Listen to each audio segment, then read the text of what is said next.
Georges Friedel était d'une famille scientifique. Son père était lui-même chimiste et professeur à la Sorbonne. Et il a fait l'X et étant sorti au corps des mines, il a en fait été nommé assez rapidement à l'école des mines de Saint-Étienne et ensuite directeur de l'école jusqu'à la fin de la guerre. Après la fin de la Première Guerre, le gouvernement français a fait un effort pour remonter l'université strasbourgeoise et lui a demandé de venir participer comme enseignant la minéralogie et la cristallographie à Strasbourg. C'est mon arrière-grand-père qui, lui, a commencé à faire de la recherche en chimie et en cristallographie également, d'ailleurs.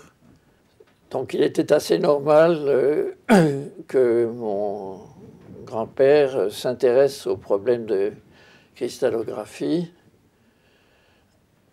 d'autant plus que son père avait une double casquette. Il était chimiste organicien, mais il avait aussi été... il a été toute sa vie, en fait, conservateur des collections de l'École des mines de Paris, les collections de cristallographie et minéralogie. Georges Friedel a donc enseigné la cristallographie à l'École des mines de Saint-Étienne, et toute sa recherche a porté en partie sur la géologie, mais beaucoup plus sur la cristallographie. Il a d'ailleurs rédigé un cours qu'il a publié à peu près au niveau de la Première Guerre mondiale, et qui s'appelle « Des leçons de cristallographie », qui ont été pendant longtemps, je dirais, le livre où les gens apprenaient la cristallographie en France. Il s'intéressait autant aux propriétés physiques des corps, que son père aussi d'ailleurs, qu'à la structure.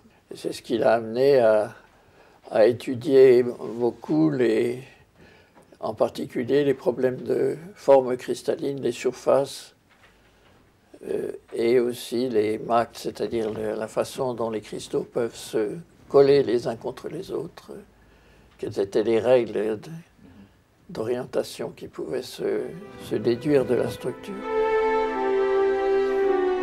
Alors il a beaucoup travaillé en utilisant la notion de réseau de Bravais, c'est-à-dire sans se poser la question du détail de la structure atomique, mais en regardant essentiellement les propriétés de symétrie de translation qu'exprime le réseau de Bravais. Georges Friedel, quand les techniques de rayons X ont commencé à être utilisées pour étudier les structures, il s'est intéressé naturellement à ces techniques, et c'est lui qui est le premier à souligner que les méthodes radiocristallographiques telles qu'elles étaient utilisées ne pouvaient pas prédire de façon certaine des structures parce qu'elles ne mesuraient pas, elles mesuraient l'amplitude de la diffraction des rayons X, mais pas la phase. Alors il y a une note au compte-rendu de Georges Friedel qui est là-dessus, ça s'appelle la loi de Friedel, et c'est connu de tous les cristallographes.